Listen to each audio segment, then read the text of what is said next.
Ninguém ali estava em busca de justiça. Isso precisava ficar claro desde o início. Aquele processo nasceu do desprezo acumulado em jantares de família, cresceu na humilhação de bastidores e foi levado ao tribunal como um espetáculo meticulosamente ensaiado.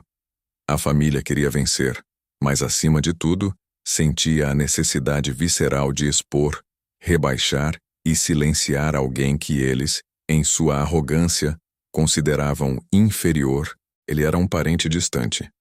Sempre foi tratado como um anexo, uma nota de rodapé na linhagem. Nunca frequentou os mesmos clubes, nunca usou as mesmas marcas de grife, nunca falou com aquela confiança polida de quem nasceu em berço de ouro. Enquanto os outros cresceram blindados por advogados e influência, ele cresceu cedo, calejando as mãos e aprendendo a sobreviver em um silêncio que eles confundiam com submissão. O erro dele foi a decência. Anos antes, quando o negócio principal da família mergulhou em uma crise que ameaçava o sobrenome, foi ele quem aceitou o fardo. Administrou contas caóticas, assinou documentos de risco e resolveu problemas que os herdeiros temiam tocar. Tudo foi feito de forma direta, sem contratos sofisticados ou letras miúdas, porque para ele, tratava-se de sangue e honra. Mas quando o fluxo de caixa voltou a sorrir, ele se tornou um incômodo. Um lembrete vivo de uma dívida de gratidão que eles não queriam pagar. Começaram com comentários velados nos corredores. Depois, vieram as acusações sutis em reuniões de domingo. Por fim, a narrativa foi construída com precisão. Ele havia se aproveitado da crise. Não importava se era mentira, no mundo deles importava apenas se a mentira parecia uma verdade conveniente. A família decidiu ir à justiça não para buscar a verdade, mas para carimbar publicamente a versão deles. Tinham a certeza absoluta de que ele desmoronaria sob pressão, que baixaria a cabeça diante do peso do tribunal, que assinaria qualquer acordo humilhante para não ser destruído pelas manchetes, e agora, naquele tribunal lotado, o cenário estava montado. Advogados de terno impecável, testemunhas treinadas para mentir com convicção, olhares carregados de um desprezo gelado. Do outro lado da sala, estava apenas ele, sozinho, sem comitiva, sem exército de defensores. Eles acreditavam que aquele seria o golpe de misericórdia. O dia em que o parente pobre seria oficialmente carimbado como o vilão da história. O que ninguém ali desconfiava é que a humilhação tinha sido planejada demais para ser perfeita. E quando o teatro é exagerado, a realidade costuma cobrar um preço alto. O que parecia um julgamento protocolar estava prestes a se transformar em uma tempestade que ninguém naquela sala conseguiria conter. A humilhação, na verdade, não começou diante do juiz. Ela teve início nos corredores frios do fórum, enquanto ele caminhava a passos lentos, segurando uma pasta de plástico barata. O clã chegou em massa. Riam alto, trocando confidências como se estivessem em um coquetel de vitória. Os advogados os cercavam com deferência, apertos de mão firmes e sorrisos de cumplicidade. Ele passou pelo grupo como se fosse invisível. Uma sombra atravessando um jardim de vaidades. Nem parece que ele entende o que está acontecendo aqui, comentou alguém em um tom audível o suficiente para ferir. Vai sair daqui sem nada, nem o orgulho vai sobrar, respondeu outro, com um prazer quase infantil.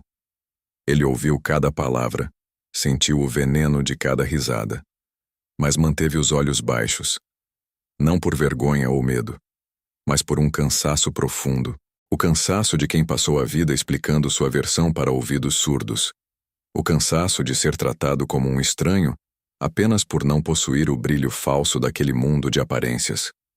Ao entrarem na sala de audiência, a peça teatral ganhou fôlego. Eles ocuparam as cadeiras com uma segurança agressiva, espalhando pastas de couro, laptops de última geração e documentos timbrados. Ele sentou-se na cadeira solitária, as mãos repousadas sobre os joelhos, o corpo rígido como uma corda prestes a romper, a respiração num ritmo controlado. O magistrado ainda não havia entrado, mas os olhares da plateia já haviam proferido a sentença. Uma das primas cochichou algo e soltou uma risadinha abafada. Outra balançou a cabeça em sinal de desaprovação, encarando-o fixamente, tentando reduzi-lo a nada, e por um breve instante funcionou. Ele sentiu-se pequeno sob o peso daquela expectativa coletiva. Sentiu a pressão da narrativa que já estava escrita nas mentes de todos. O parente aproveitador que finalmente seria colocado em seu devido lugar. Quando o juiz entrou e todos se puseram de pé, a confiança da família era quase palpável. Eles não queriam uma investigação. Eles queriam uma execução pública. O advogado da família abriu os trabalhos. A voz era treinada, carregada de uma eloquência que transformava suposições em fatos. Cada frase era um golpe planejado para ferir a honra. Cada palavra era um tijolo na construção de uma mentira dourada. Enquanto o ataque durava horas, ele permanecia uma estátua. Não interrompeu. Não esboçou reação de ódio. Não tentou se defender aos gritos, e isso fez com que eles rissem ainda mais por dentro. Para mentes arrogantes, o silêncio é sempre interpretado como derrota. O que eles não sabiam é que o silêncio daquele homem não era vazio. Era o silêncio de quem guarda a chave de uma cela que eles mesmos construíram. Quando finalmente chegou a vez dele falar, o ambiente mudou. O advogado da acusação sentou-se com um sorriso de missão cumprida. Houve aquele silêncio de satisfação, o silêncio de quem espera o tropeço final do condenado. O juiz ajeitou os óculos, anotou algo com lentidão e ergueu os olhos para o homem solitário. O réu deseja se manifestar? Todos se inclinaram. Era o momento da queda. Esperavam que ele gaguejasse, que se perdesse em justificativas vazias ou que implorasse por clemência, mas ele não disse uma palavra de imediato. Apenas respirou fundo, um suspiro que pareceu carregar anos de injustiça. O juiz franziu a testa, impaciente. O senhor está sendo acusado de má-fé, insistiu o magistrado. Seu silêncio pode ser interpretado contra o senhor. Ele levantou o rosto devagar. Não havia desespero naquelas íris. Não havia pavor. Havia algo muito mais perigoso para os seus algozes. Uma lucidez absoluta. Eu compreendo, excelência, disse ele. A voz, embora baixa, cortou a sala com uma nitidez surpreendente. Só preciso de um instante. Um instante. A família se agitou nos bancos de madeira, incomodada com aquela calma imprevista. O advogado dele sorriu com desdém, como quem concede um último desejo a um condenado. Ele abriu a pasta de plástico. Dentro, não havia volumes impressionantes de papel. Havia apenas algumas folhas avulsas. Ele retirou uma delas com uma delicadeza quase solene, como se manuseasse um segredo antigo. Durante todo este processo, começou ele sem olhar para os lados. Disseram que eu me calei porque não tinha argumentos, que minha mudez era a prova da minha culpa. Fez uma pausa breve, deixando o peso das palavras assentar, mas eu fiquei em silêncio porque precisava ter certeza de que todos aqui se sentiriam confortáveis o suficiente para finalmente ouvirem a verdade. A atmosfera na sala esfriou instantaneamente. O juiz endireitou a postura. O advogado da família parou de brincar com a caneta de ouro. A verdade não precisa de gritos, continuou ele. Ela só precisa de tempo. Os cochichos morreram. A mulher que ria antes agora apertava os lábios, os olhos fixos no papel que ele segurava. Ele estendeu o documento. Este é um registro oficial, ignorado pela acusação por ser inconveniente, mas plenamente válido. Enquanto o oficial de justiça levava o papel até a mesa do juiz, a sala foi invadida por uma sensação nova: a dúvida. E para quem construiu uma mentira sobre uma base de certezas falsas, a dúvida é letal. O juiz leu a primeira linha, depois a segunda. Seus olhos se moveram rapidamente pelo papel e ele parou. Ergueu a cabeça e encarou a família com uma expressão que ninguém ali esperava ver. Este documento altera completamente a natureza deste processo. O silêncio que se seguiu não era mais o de vitória da família. Era um silêncio denso, sufocante e terrível, e pela primeira vez quem parecia minúsculo naquela sala não era o homem sentado sozinho. O magistrado não retomou a fala de imediato. Ele revisava os parágrafos, conferindo selos e assinaturas, como quem descobre uma fraude escondida à vista de todos. O advogado da família, pressentindo o desastre, tentou intervir. Excelência, qualquer documento novo precisa de perícia, não consta nos autos principais. O juiz levantou a mão de forma autoritária. Consta nos registros públicos e oficiais, doutor, e foi protocolado muito antes desta ação ser sequer imaginada. Um murmúrio de choque percorreu os bancos. A segurança da família estava rachando em tempo real. O senhor, disse o juiz focando no réu, permaneceu em silêncio por semanas. Por quê? Ele respondeu com uma calma que gelava o sangue dos parentes. Porque se eu falasse antes, eles criariam uma nova mentira para cobrir esta. Eu precisava que eles apresentassem todas as suas cartas. Eu precisava que se sentissem seguros o bastante para mostrar quem realmente são. Ele apontou para o papel na mesa do juiz. Esse documento prova que cada decisão que tomei foi autorizada. Por escrito, com firmas reconhecidas. Por eles mesmos. A mulher na primeira fileira balançou a cabeça freneticamente. Isso é impossível. É mentira, balbuciou ela. O juiz a silenciou com um olhar gélido. Senhora, contenha-se. O advogado da acusação já não tinha mais o sorriso de antes. Mesmo que exista autorização, o dano moral permanece. Tentou desesperadamente. O juiz fechou a pasta com um estrondo seco. Não há dano moral quando se prova que houve uma manipulação deliberada da narrativa. A palavra ecoou. Manipulação.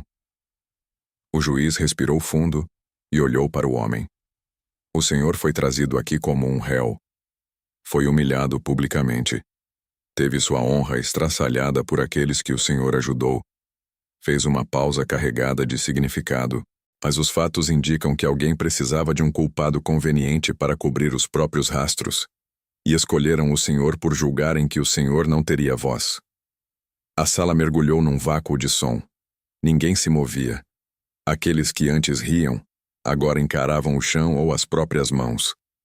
O processo não havia terminado no papel, mas a alma daquela acusação estava morta. O juiz bateu o martelo para suspender a sessão por 15 minutos. Mas o golpe do martelo soou como uma sentença final para a família. Nos corredores, o cenário era outro. Os risos tinham evaporado. Os grupos se desfizeram. Os parentes agora evitavam olhar uns para os outros, como se a proximidade pudesse contaminá-los com a culpa. O advogado deles falava ao telefone com uma urgência febril, a arrogância substituída pelo pânico da contenção de danos. O homem acusado permaneceu em seu lugar, sentado, sozinho. Exatamente como começou. Mas a percepção de quem o olhava havia mudado. Não era mais o parente pobre sendo julgado. Era um homem de uma estatura moral que ninguém ali conseguia alcançar. Quando a audiência foi retomada, o juiz foi incisivo, chamou o contador da empresa, um homem que a família acreditava ter sob controle. Mas o contador, vendo o documento revelado, decidiu que não cairia junto com o navio. Eu avisei, confessou o contador, a voz trêmula. Avisei que ele estava agindo sob ordens diretas deles, mas me disseram que se algo desse errado, ele seria o bode expiatório perfeito, porque não tinha um sobrenome influente para se proteger. O ar tornou-se irrespirável para os acusadores.